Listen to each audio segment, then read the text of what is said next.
Good morning, everyone. The Master Builder Show, sponsored by the First National Bank of Weatherford. I'm your host, Jim Gibson, president of Gibson Homebuilders, a registered builder in the state of Texas, a graduate master builder certified by the National Association of Home Builders. I am a current member of the U.S. Green Building Council, the Texas Association of Builders, National Association of Builders, and the past president of Parker County. I've got my guest today. His name is Don Laughlin, president of Laughlin Homebuilders Incorporated, and he is the incoming, vice president of Parker County Builders Association. How are you this morning, Don? Real good, Jim. How are you doing this morning? So far, I'm doing great. It's a great day. The weather's beautiful. It's not raining, and so far, so good. Well, I went ahead and put my long johns in the laundry. We got cold weather coming at the end of the week, so it's time to gear up for that and get your house ready for that cold north wind that's going to start blowing. Well, temperature's supposed to change when? Friday? That's what I understood. Friday evening, Friday night, down in the 30s. Well, everybody's going to have to wrap up their pipes and get ready for the winter, it looks like. Hopefully we'll get a winter this year.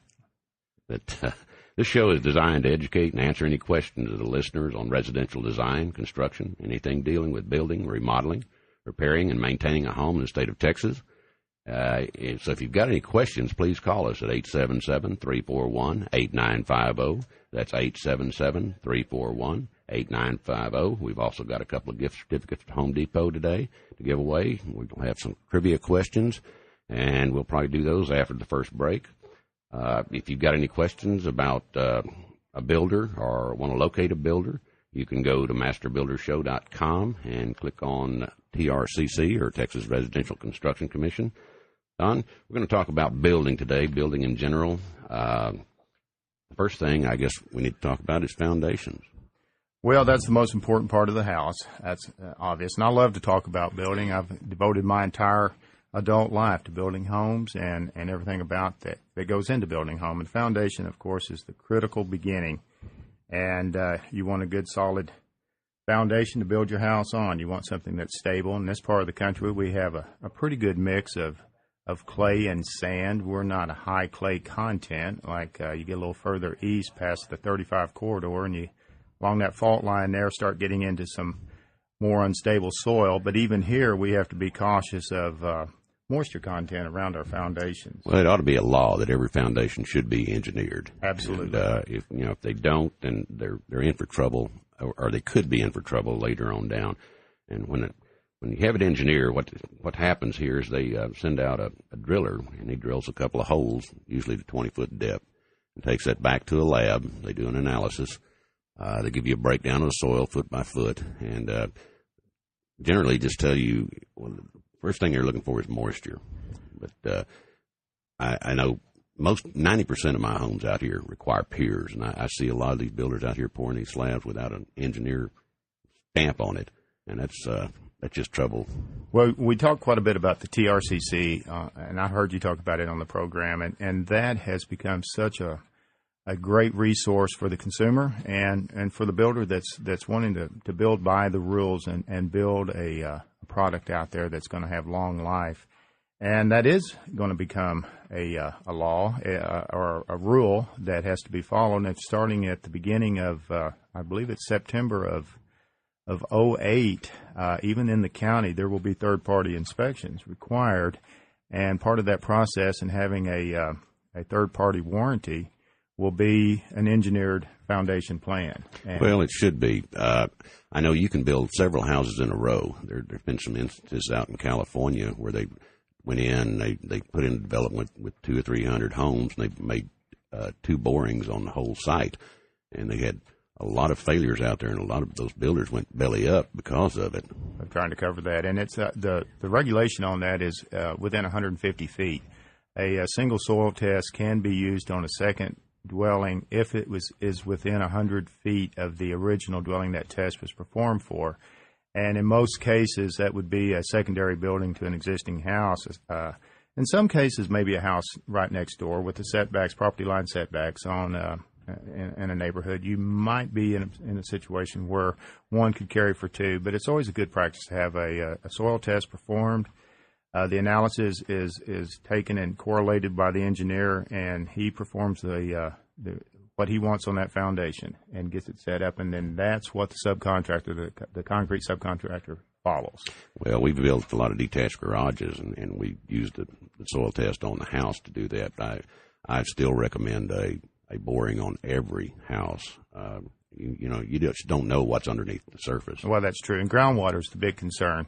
So many times we'll find groundwater, unless we're in a prolonged drought, and we've had some situations where, we went 3, 4, nearly 5 years with just diminishing amounts of rain and no appreciable amount, and our water table was dropping to an extent that where groundwater had been present, it wasn't showing up on the soil test. And when we got the huge amount of rain we did this past year in the spring and the summer, water tables coming up, then we discovered areas where we had groundwater. And without a well-engineered foundation to be able to work against these different dynamics, you'd be in a world of hurt. Oh yeah, because your soil swells so much when it has moisture in it, and vice versa, it shrinks when it's dry. I know we've had a lot there. That one year, every time we went out to build something, it was raining every day, and then we had all the drought come in, and those foundations that were engineered usually held up, and those that were not usually failed. Well, we hear the term settling so much, and settling is that's a natural occurrence with a home. The home is adjusting to its weight, and that weight has been added incrementally through the building process, starting with the foundation. And so it's easy to think that any movement that you're seeing is due to settling. You turn on the TV any given time anymore, you'll see a foundation repair company being advertised, and that's due in part, I believe, to the amount of rain that we had after such a dry period. That there's a lot of edge lifting. There's a lot of the moisture content increase that's causing that movement, and it's not necessarily settling so much as it is heaving. And right. You get the ground swelling and pushing against that foundation. And even with piers, you can have a situation where everything was performed absolutely to the specifications of the engineer, and still be in a situation where there's some movement going on that's going to be showing up in the house. Well, I usually tell my customers after they move in, go ahead and cut their air conditionings down and let them run for a while, at least a month, because you're going to have to dry out all the wood and stuff. You're going to have some movement in the house anyway on a new construction. It just shouldn't be a structural movement. Well, that's true. And trap moisture in the house, that's a great point you brought up. During the construction process, there's a high amount of moisture that is literally trapped inside the house. You may have had rain during the framing of the house before it was actually in the dry. By in the dry means weather's not coming into the home anymore. Windows, doors, roofing are on the home. Moisture trapped in just from high humidity day on end of rain, and that does have to be released out of there. You'll notice sometimes in the winter, moving into a new home, there'll be a lot of condensation on the inside of the glass. Right. That's the moisture trying to get out of the house that we build so tight anymore. Well, you need to build them tight so you can control your environment. And if you're running your air conditioning or heating system properly, it should it dehumidifies the home. And there's a period in there that the houses have to dry out. And once they dry out, they shouldn't move. According to that. Next thing we're going to talk about is framing. We had enough on the foundation subject, or we need to keep on rattling on here? Well, no, as interesting that is, as that is to both of us, to somebody out there listening, they won't get to the sticks and the bricks of the home. I mean, the rock's good. We're going to have to take a break here. We'll be back in a couple of minutes. Did you know that some of the best home builders in the entire nation are right here in Parker County? Hello, everyone. This is Lynn Bearden, president of First National Bank of Weatherford. Our lenders believe your family deserves the best when it comes to your dream home. First National Bank is proud to support the Master Builder Show on QXFM. First National Bank in Weatherford has been building homes in Parker County since 1880. Member FDIC and an equal housing lender. Do you know your retirement readiness score, or how much money you need to save to retire comfortably? You could pay a financial planner $1,000 or more to find out if you'll be ready for retirement. Or, right now, you can get a personalized analysis of your retirement readiness at yourcircleofwealth.com. The Circle of Wealth Retirement Calculator will give you two very important numbers. First, it calculates the savings you'll need to retire comfortably. Second, it analyzes whether your current financial plan will be successful in reaching your savings goal and delivers your personal retirement readiness score. You can get your personal retirement analysis today and be ready for a great future. As a bonus, you can download a life-changing report with 25 pages of outstanding financial strategies to help reach your retirement goals. You can go to yourcircleofwealth.com, enter the passcode Gibson, yourcircleofwealth.com, passcode Gibson, Gibson.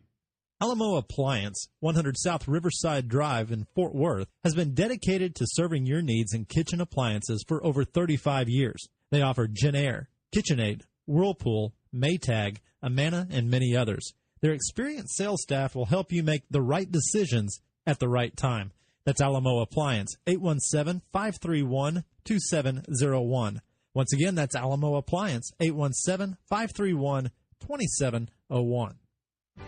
Gibson Homebuilders Incorporated, 2401 Zion Hill Road, Weatherford, Texas, 682-429-2116.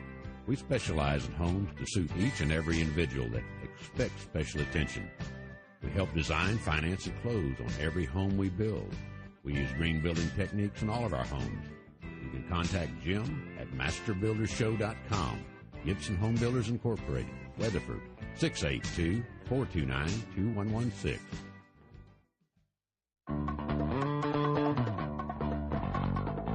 Welcome back to the Master Builder Show. I'm Jim Gibson, your host, and my guest today is Don Laughlin, president of Laughlin Homebuilders Incorporated. We were talking about foundations earlier. We're going to kind of move into the framing process here now.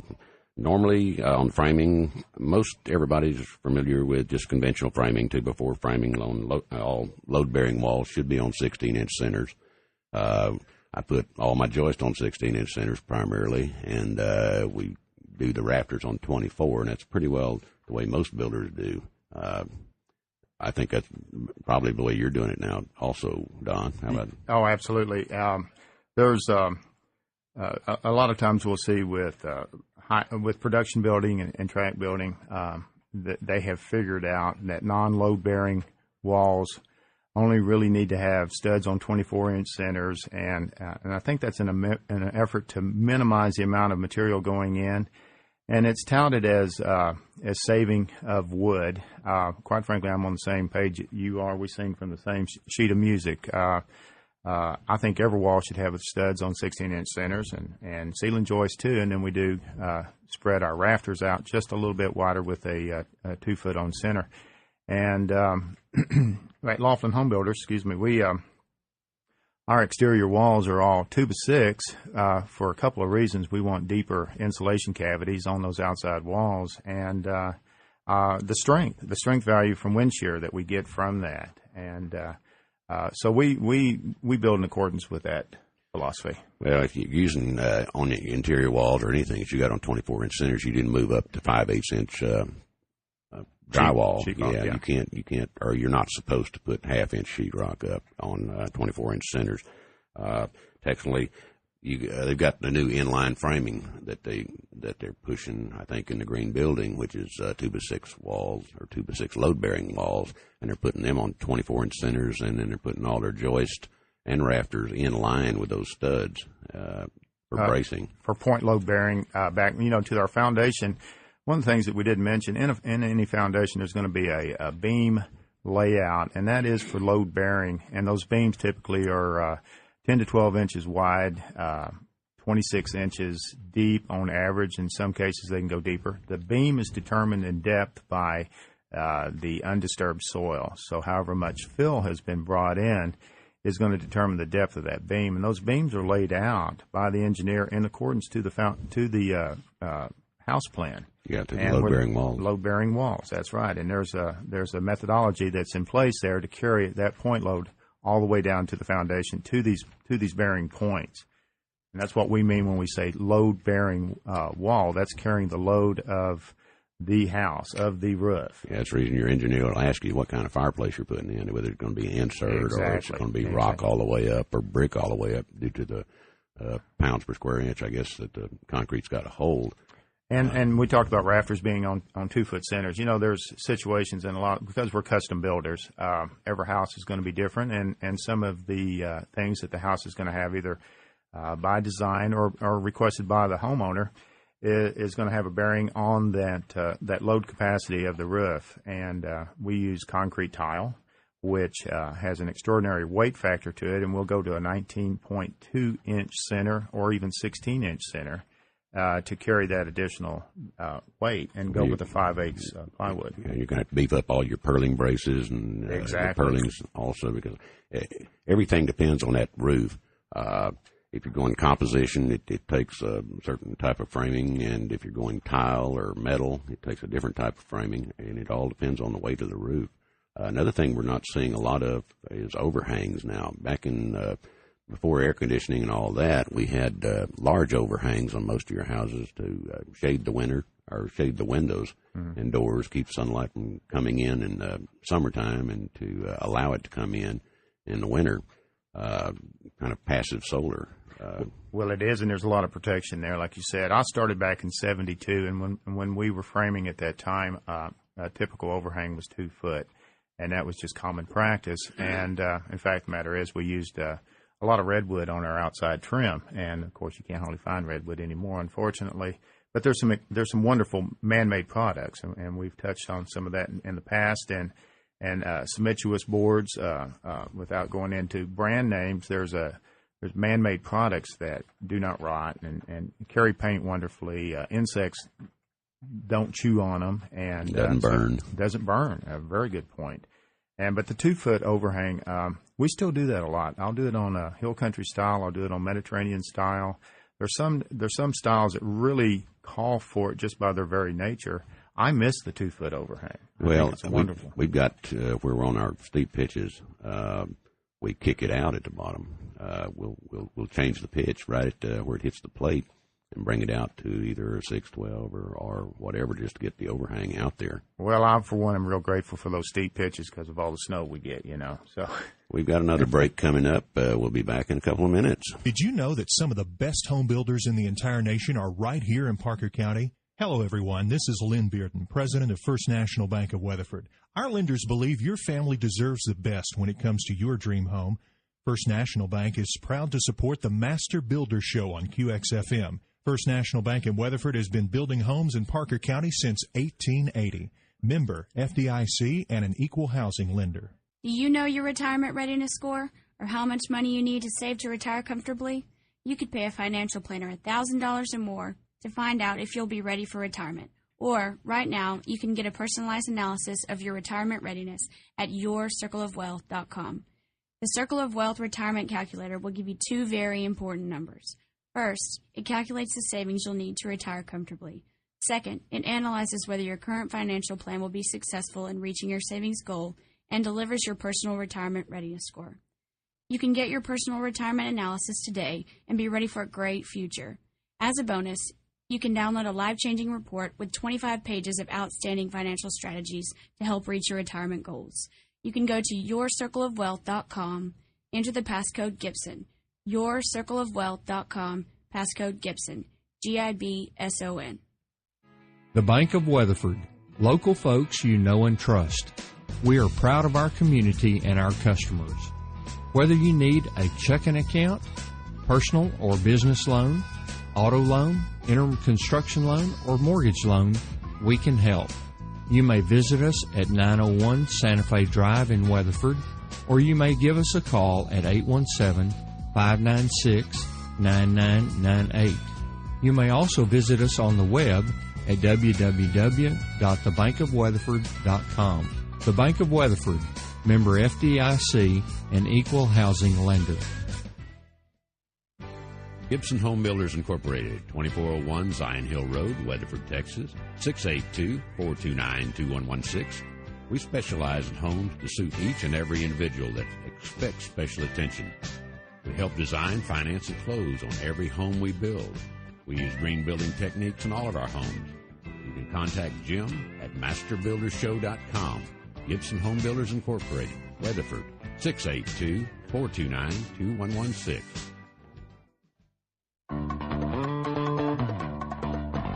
Welcome back. This is the Master Builder Show. I am your host, Jim Gibson, and my guest today is Don Laughlin with Laughlin Home Builders. We've been talking about building today. We've talked about foundations, and we're talking about the framing right now.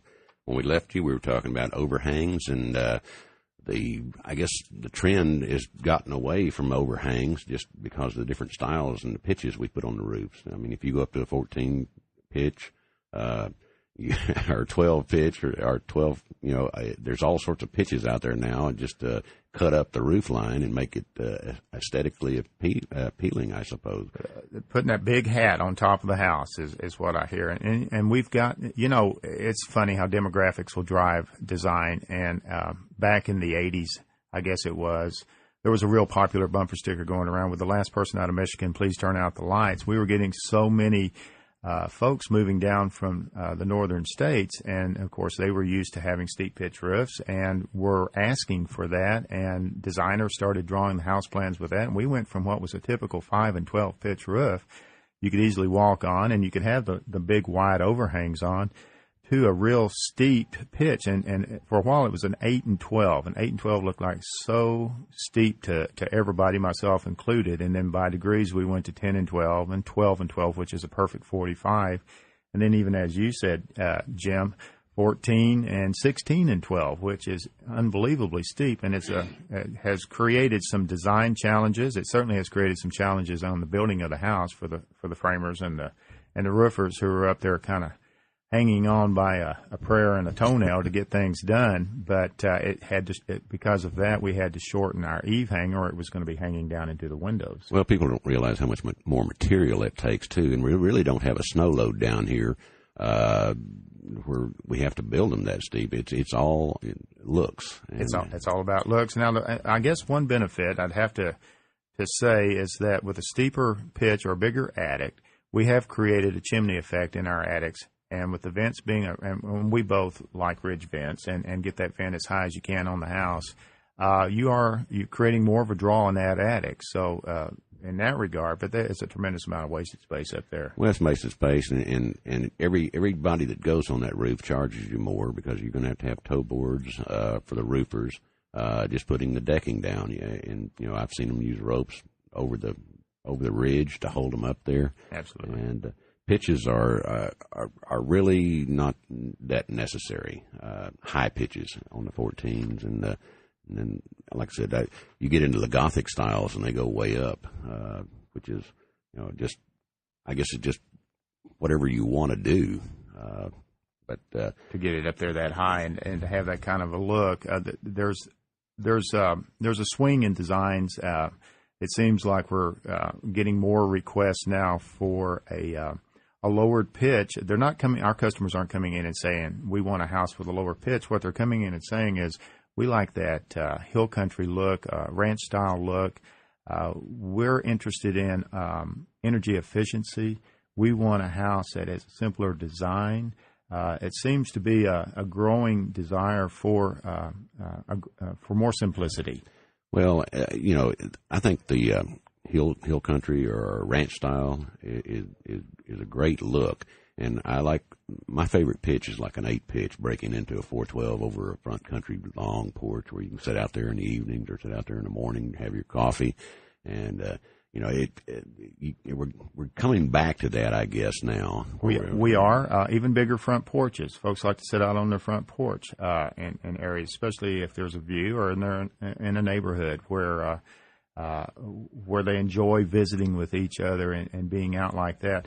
We're actually we have a resurgence in screened-in porches, and for a number of years there, had very little of any requests for that, and now it seems like about every other customer is wanting a screened-in porch. And, of course, we're kind of incorporating that with the outdoor kitchen. There's a big emphasis on that. And we enjoy so much mild weather here, winter, fall, spring, to be out and enjoy that more and include that what is typically thought of as non-livable space has really become kind of a semi-live-in space and expensive space, too. Well, it's expensive space because the appraisers, they're only going to appraise as far as price per square foot. They're just looking at air-conditioned space. And we're making a lot of living areas with cooking areas out there and where they spend probably most of their time out on their screened-in porches. I know the last 2 or 3 houses I've built have had large back patios, and we've screened several of them in, and people love them.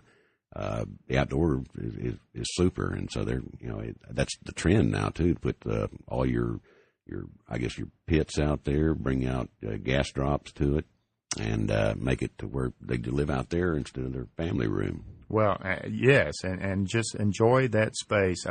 We're seeing folks, with existing home sales and a little bit of a slump and some starts kind of leveling out. There's folks that are talking with us that are wanting to take the home they're in and revamp that and incorporate some of what they see in the new homes into areas on their existing home. And outdoor kitchens are coming in, taking a patio and screening in a portion, if not all of that. And just seeing what is out there on the new homes has kind of energized some folks who are in their existing homes and wanting to take that up a notch. Well, let's go. Let's talk about some windows and doors, what we need to look for in windows and doors. All windows and doors have a label on them, and they usually, the two that you really want to look at is the solar heat gain coefficient and the U factor. And in Texas here, we want 0.36 or lower, and we've got we've got a couple of tickets to give away here, don't we, Don? We've got a couple of Home Depot tickets, $25 each. We do. Our first question, what question were we going to ask today? Well, it was going to be about the moisture content mentioned earlier in the show of in a new home. What are some things that you should do to help with that?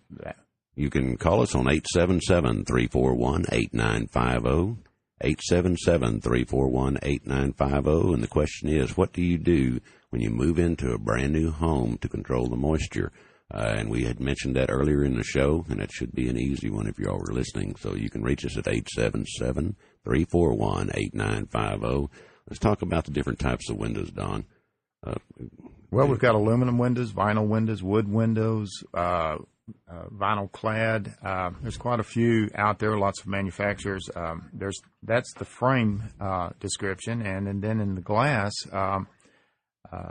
new glass anymore and new windows has a low E covering on it, and that's about reflecting the heat in the wintertime, in the summertime, and reducing the amount of heat that's lost from your house in the wintertime. Okay, looks like we've got a caller. Welcome, caller. You're live on the Master Builder Show. Do you have an answer to the question? Well, I had turned it on just as y'all were talking about that, and I think you said run the air conditioner? Yeah, run your air conditioner, your heating system. If you're moving in the summertime, keep it down about 68 to 70 and let that pull the humidity out of the house. What's your name, ma'am? Deborah. Deborah? Mm-hmm. You know where the studio is here? I do. All right. We've got a $25 gift certificate to Home Depot to give you. Thank you for calling. My husband will love that. Thank you. Right. Bye-bye. All right, Don. We were talking about windows. The aluminum windows, the vinyl windows, wood-clad windows. We primarily try to use the vinyl windows just because they don't transmit heat and cold through the frames. Well, and there's less impact from stress. We mentioned earlier with the settling of a new home, the expansion contraction that happens naturally occurring when you turn on the air conditioner and it's hot outside, or got the heat going and it's cold outside, and you have a differential of temperatures from inside to out. You have moisture content differential, and your house breathes. It expands and contracts. There's the natural expansion from moisture content or moisture loss, resulting in shrinkage of materials that were used on the house, wood primarily. And so the vinyl is impacted less by that. So many times you'll see glass will show a small crack coming out of a corner. That's a stress fracture. And aluminum windows or vinyl windows, either one of those are not prone to stress fractures any more than the other. I think the benefit with the vinyl over the aluminum, and there is an aluminum window out there that has a thermal break. Yeah, and I'm not really promoting one over the other. I've just found that we're happier with the vinyl window. The look that we get and the fact that you can walk up to the glass and the frame and touch it, and whatever the temperature is outside, inside your home is how it will feel. It won't feel hot or it won't feel cold. Well, moisture moves from hot to cold and wet to dry. So I tell people, well, you don't have the condensation build up when you're going to vinyl and all this other stuff. And then I have somebody call me and say, well, we see it frosted up, and this is usually after they move in because all the moisture hasn't been sucked out of the house by the air conditioning or heating system. That's true. And not only just the new move-ins, and I tell our customers all the time when they're first moving in to those exhaust fans in the bathrooms are in there for a reason, for several reasons. It's not odor removal, which is primarily thought of. It's moisture content. And that shower is running, and you're turning loose a lot of steam in that bathroom, which goes on into the house. And as you said, moisture migrates to the drier areas. You have a system in place to remove that. And the HVAC, we talk about heating, venting, air conditioning. The V in the middle of that is important. It's the venting of the house. It's the fresh air exchange, the fresh air turnover, or pulling moisture out of the house. Let's talk about the air conditioning systems, the cooling systems, different types, different SEER ratings, different AFUE ratings. We'll kind of explain all of those. SEER stands for Seasonal Energy Efficiency Rating. And really, people, if you can afford, the higher the SEER, the better. If it's here in Texas, we're requiring a 13 SEER minimum. Back 5 years ago, I think they required a 10 SEER, didn't they, Don? That's correct. Yeah. And then usually these air conditioning systems, if you've had them for a long time and they put in a 10 SEER, it's probably operating at about a 5 SEER level. You want to actually get what you pay for. On your existing home, I think, we started the show talking about the weather change that's coming at us, and it's a good time to get out and look at the caulking around your windows and around your door frames. Look at the wrapping on the copper tubing coming off your condensing unit, especially if you have a heat pump where your air conditioner is actually running. It appears your condensing unit's running in the wintertime. Our new homes, a lot of them have heat pumps, and that condensing unit's running air conditioner in reverse to provide the heat. Yeah, the AFU rating. We've got another caller here. Welcome to the Master Builders Show. This is Jim Gibson. Can I help you? Hello, caller. You're live. Hello, caller. Hello. Yes. I wonder if they're building any more pier and beam houses. Pier and beam houses. Uh-huh. Very, very few. Okay. Generally there's some reasons for that. It has been, the price of wood has gone up quite a bit. Uh-huh. And you're still pouring all your piers, and price of concrete, and concrete was actually cheaper than the wood. Uh-huh. Don, have you built any pier and beam? Well, we have. I'm actually a big fan of that because of we do basements. We build a lot of homes with basements, and it has revisited to me the crawl space or pier and beam home we did in the Irving area, Las Colinas, real unstable soil. Again, east of 35, that was required because of the soil movement that we were getting. But quite frankly, with the cost of dirt, just hauling dirt into a site where you have quite a bit of slope and building that pad up and having to build the pad up to where you can get a level space to build your foundation, that's so expensive that we look hard at the crawl space type home, the pier and beam, where we're actually able to go in there and do that, and have seen where there's some cost savings in doing that. Quite frankly, I like the idea of being able to get to my plumbing, run my ductwork underneath, and have floor registers, or even the look on some country-style homes where you're able to bring that on down and have that crawl space. Right. Yeah, I guess primarily is it just for preference. I know a lot of us grew up in pier and beam homes, and we thought the rich people had the slabs. Yes. Well, I had thought that, I know back when I lived in a pier and beam when I was a kid, and it seemed like it was a lot easier to solve the problems of plumbing and et cetera, And my dad seemed like he did most of it, and he certainly wasn't a master builder. But I had wondered about the pier and beam, if there was very many being built now. Not as many, because of of doing the foundations. And, of course, that's still a scary place to crawl under after just a short amount of time. That's where all the critters get. But we've even come up with some pretty good ways of sealing that off and having controlled space underneath there to where the critter factor has been reduced quite a bit, and even setting a bug bomb or two off underneath there to kind of keep spiders and others Right. down is a big help, especially if you think you're going to be going under there to check out something. Right. Yeah, back then they vented all those crawl spaces, and now we seal them off. And We do seal them off. We start with a relative humidity around here around 40%, and it climbs. And moisture and darkness; those are the things that create some problems. So getting that sealed off and having that what is termed a conditioned space. Right. Where you're controlling the moisture content and the air movement under there, really gives you something that's, because air is the greatest, especially air trapped is a great insulator. And trapped air under your house, actually the wood floor or the flooring that you're walking on will feel warmer in the wintertime. Well, that's good information, I tell you. Well, I sure do thank you. Well, thank you. Well, thank you for calling in. Bye-bye. You can call us with any questions at 877-341-8950. That's 877-341-8950. We were talking about cooling systems when we were out here. The AFUE, which is the Annual Fuel Utilization Efficiency Rating. The higher the AFUE rating, the higher efficient the unit. I know we try to put in, it depends on what type of unit on your efficiency ratings, whether you're a heat pump or whether you're gas heat or Electric heat strip. Yeah. Heat strip and a heat pump. And another part of that, Jim, if I can tag on to that, is the thermostat. The thermostat's so important to that whole system, and having a programmable thermostat in this day and age is an absolute must.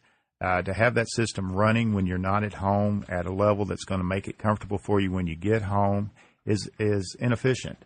To have it kick on an hour before you get home or an hour before you arise in the morning and have it comfortable is efficient.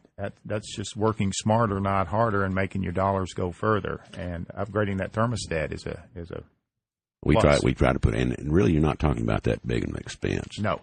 And we try to put in dual speed air handlers and all that. Looks like we've got another break coming up. We'll see you in about 2 minutes. Did you know that some of the best home builders in the entire nation are right here in Parker County? Hello, everyone. This is Lynn Bearden, president of First National Bank of Weatherford. Our lenders believe your family deserves the best when it comes to your dream home.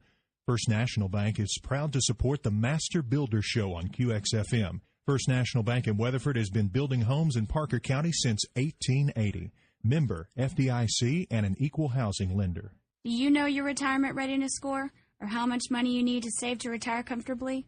You could pay a financial planner $1,000 or more to find out if you'll be ready for retirement. Or, right now, you can get a personalized analysis of your retirement readiness at yourcircleofwealth.com. The Circle of Wealth Retirement Calculator will give you two very important numbers. First, it calculates the savings you'll need to retire comfortably. Second, it analyzes whether your current financial plan will be successful in reaching your savings goal and delivers your personal retirement readiness score. You can get your personal retirement analysis today and be ready for a great future. As a bonus, you can download a life-changing report with 25 pages of outstanding financial strategies to help reach your retirement goals. You can go to yourcircleofwealth.com, enter the passcode Gibson. Yourcircleofwealth.com, passcode Gibson, GIBSON. Alamo Electrical Contracting Services, 9500 Camp Bowie West, Fort Worth, Texas, 817-249-4964, offering residential and commercial electrical services in Parker, Palo Pinto, Wise, Hood, Johnson, Erath, and Tarrant counties. That's Alamo Electrical Contracting Services, 9500 Camp Bowie West, Fort Worth, Texas, 817-249-4964. Gibson Homebuilders Incorporated, 2401 Zion Hill Road, Weatherford, Texas, 682-429-2116. We specialize in homes to suit each and every individual that expects special attention. We help design, finance, and close on every home we build. We use green building techniques in all of our homes. You can contact Jim at masterbuildershow.com. Gibson Homebuilders Incorporated, Weatherford, 682-429-2116.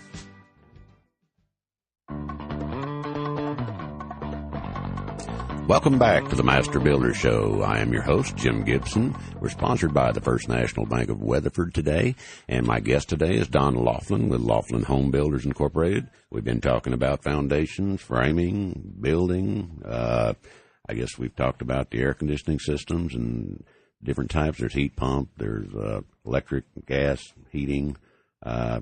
We've got another gift certificate to give away, and I guess the next question is going to be what is the recommended amount of insulation we should have in an attic here in North Texas? What is the recommended amount as far as our rating of insulation should we have in an attic? You can reach us at 877-341-8950. That's 877-341-8950. And we were talking about the cooling system, the AFUE, Annual Fuel Utilization Efficiency Rating.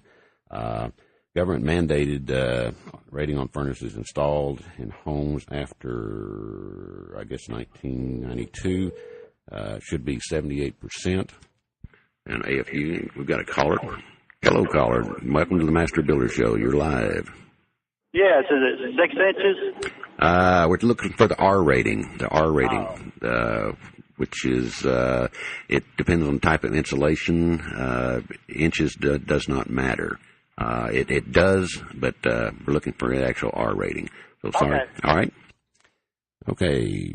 And that's a great point you bring up. You know, when you're just a typical homeowner, go in their attic and look, if you can see the top of your ceiling joists. Hello, caller. Welcome to the Master Builder Show. You're live. Do you have an answer?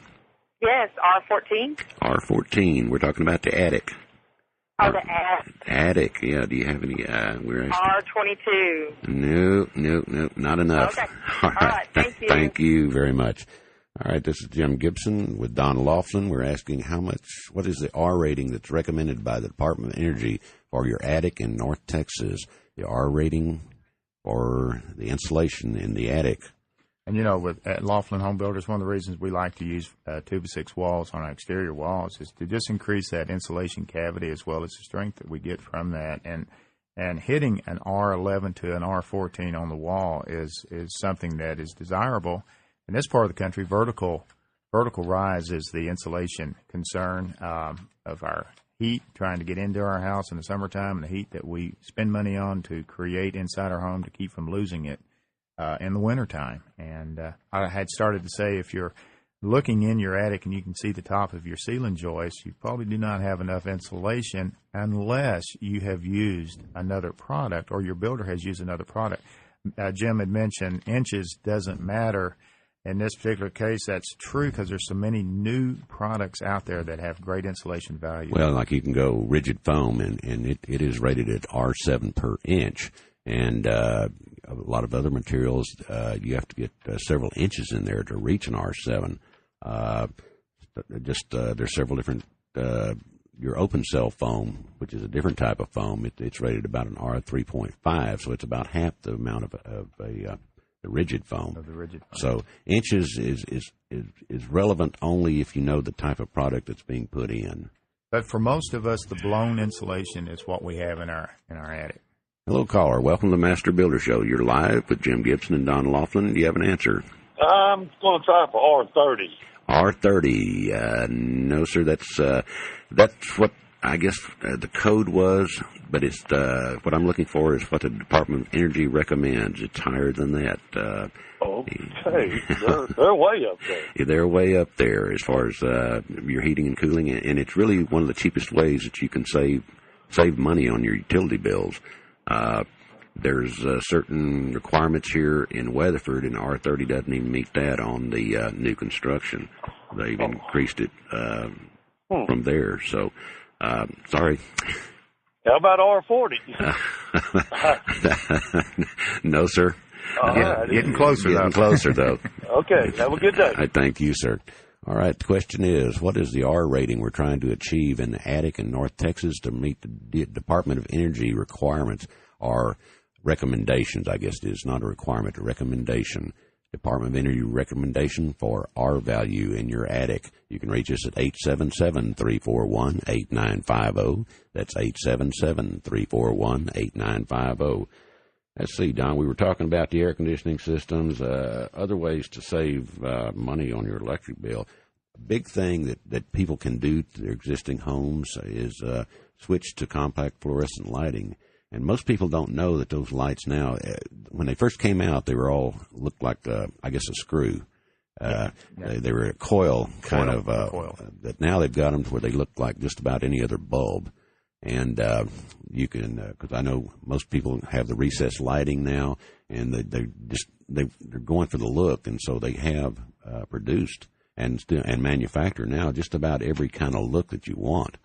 And that's definitely where we're headed. There's no doubt about it. The incandescent bulb is on the way out, and the fluorescent type or cooler bulb or less heat producing bulb. It's amazing to me. I always thought of the fluorescent as being relatively cool. You don't want to grab hold of one after it's been on for a while. It's still hot, but it is producing considerably less heat than the incandescent bulb, which is what we've all grown up seeing, is the light bulb with the filament in the inside of it. And well, we've got another caller, it looks like. Welcome to the Master Builder Show. You're live with Jim Gibson and Don Laughlin. You have an answer. Yes, R49. That is correct. What is your name, ma'am? Sharon Wood. Sherry Wood? Sharon Wood. Sharon Wood. Sharon Wood. I know Sharon. I built her house. Yeah, you sure did. You did a great job. Well, thank you. Did she get R49 in the attic? I think she got a little more than R49. Thank you, Sharon. I will take care of this ticket for you. Okay, thank you. Thank you. Bye. All right. Well, it looks like we've got a break coming up. We'll see you in about 2.5 minutes. Did you know that some of the best home builders in the entire nation are right here in Parker County? Hello, everyone. This is Lynn Bearden, president of First National Bank of Weatherford. Our lenders believe your family deserves the best when it comes to your dream home. First National Bank is proud to support the Master Builder Show on QXFM. First National Bank in Weatherford has been building homes in Parker County since 1880. Member FDIC and an equal housing lender. Do you know your retirement readiness score, or how much money you need to save to retire comfortably? You could pay a financial planner $1,000 or more to find out if you'll be ready for retirement. Or, right now, you can get a personalized analysis of your retirement readiness at yourcircleofwealth.com. The Circle of Wealth Retirement Calculator will give you two very important numbers. First, it calculates the savings you'll need to retire comfortably. Second, it analyzes whether your current financial plan will be successful in reaching your savings goal and delivers your personal retirement readiness score. You can get your personal retirement analysis today and be ready for a great future. As a bonus, you can download a life-changing report with 25 pages of outstanding financial strategies to help reach your retirement goals. You can go to yourcircleofwealth.com, enter the passcode Gibson. Yourcircleofwealth.com, passcode Gibson, GIBSON. Henson Lumber, Crescent, Texas, 817-396-4321. www.hensonlumber.com. Henson Lumber, serving our community since 1973. Both lumber and millwork products. The full-time estimator gives customers defined and accurate materials estimates. The millwork department has windows, doors, trim, and hardware. www.hensonlumber.com. Henson Lumber, Crescent, Texas, 817-396-4321. Gibson Homebuilders Incorporated, 2401 Zion Hill Road, Weatherford, Texas, 682-429-2116. We specialize in homes to suit each and every individual that expects special attention. We help design, finance, and close on every home we build. We use green building techniques in all of our homes. You can contact Jim at masterbuildershow.com. Gibson Homebuilders Incorporated, Weatherford, 682-429-2116.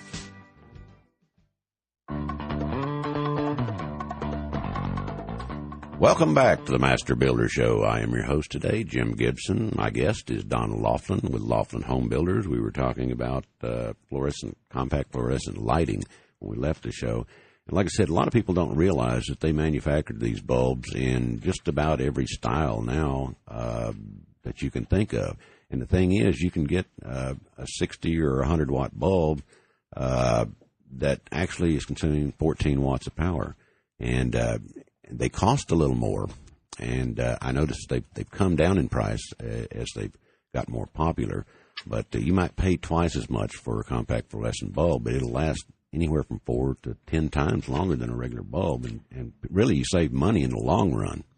Absolutely. In those places where it's really difficult to get to a bulb, I love putting one in. I don't have to worry about for 6 years or so, because get that ladder back out again and have to get up there to change that out. I'd like to add on to that, if I may, that there are some dimming switches out there that are very compatible with the fluorescent type bulb, and in using those, it really immediately decreases your energy consumption by 10%. That's non-perceptible to the eye. That right there means money back to me when I hear that. And the other thing is I have the capability of dimming a brighter bulb, and at our home we find ourselves using the dimmer setting quite often, whereas if I had a lower wattage bulb in there, I probably wouldn't be happy. The older I get, the more light I seem to need. And I like to be able to turn that light on bright when I need it, but there's a lot of times that just dimming it back down is adequate, especially at night. You don't need a bright light or getting up early. I'm the first one up making coffee, and the bright lights aren't necessary. And it just feels better knowing that in some small way there's some savings going on there. Well, I've had some clients, and even my wife would say that when you turn them on, they're dim to start with.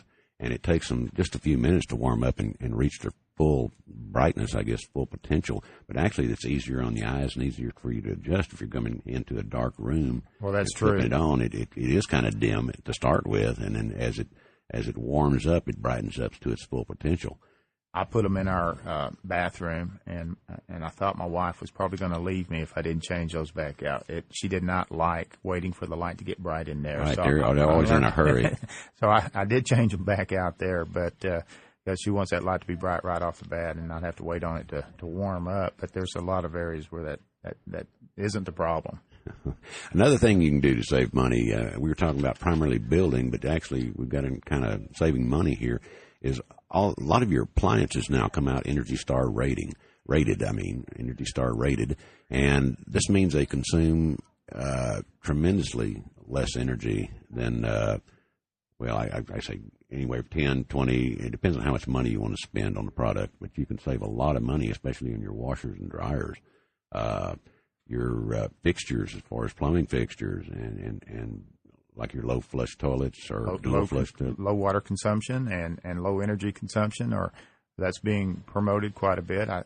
I think as a consumer myself, I'm real watchful of those things that are touted as green or going to save the planet type. But there's some very good ones out there. I want to know what it's doing, why is it doing that, and what is my performance level going to be from that.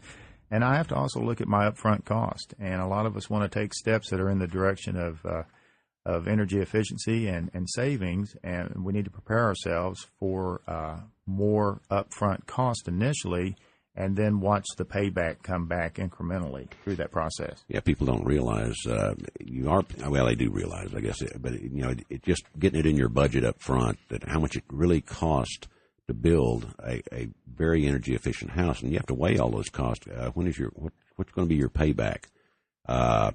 There's a certain amount that you can spend and save 50%, say, on your utility bill, and you could go full blown and save 100% on your utility bill, but your cost would not be recapped over a several year period. I know the solar has not come down in price enough, really, when we're talking $6 a watt. My show last week was on that, and like a 100-watt bulb, you're talking $600. Now, that's just after you put the system in. The longer you go with the system, the cheaper it is to operate, right? Because it's a long term, and they say the systems will last 25 years. So really, you'll make your money back in the long run, but you've got to be able to or willing to stay there for 25 years. Well, that's true, and that's statistically, we move about every 8 years, and as a builder, I'm very tuned to that and watchful. So many times the house that we're building, people are talking about, I'm going to be here forever, but they're also talking about resale and what they want to put into the house for making it more marketable later on. So there's a dual mindset going on. We want to stay put. We're not wanting a lot of change, and at the same time, change is inevitable. And sometimes we'll move just because of forces that are outside our control, and sometimes we want to just upgrade and move to another part of the country or something. Well, that's one thing that the appraisers don't take into account, is because they can't put a dollar amount on it. Is how much money do you save per month? There's no fixture or nothing that they can look at and actually get a resale value on. They can't resell. Well, it's a drawing point for potential customers, but still they haven't, for some reason, the government or nobody's setting standards of how much you can save by how much you spend in the beginning. So there's no resale value on that. But still, I've got a lot of customers that are my last time or their last home and do put the money up front because they will pay off their mortgage. They'll never pay off their energy bill. Well, that's correct. And that's something we're just going to be paying on from here on out. And we just want to try to find as many ways as we can to reduce that. And that's what we're all about right now, is trying to reduce that. Well, Don, it's been a pleasure today. This is Don Laughlin with Laughlin Homebuilders. I am your host, Jim Gibson, Master Builder Show. I'll see you next Tuesday.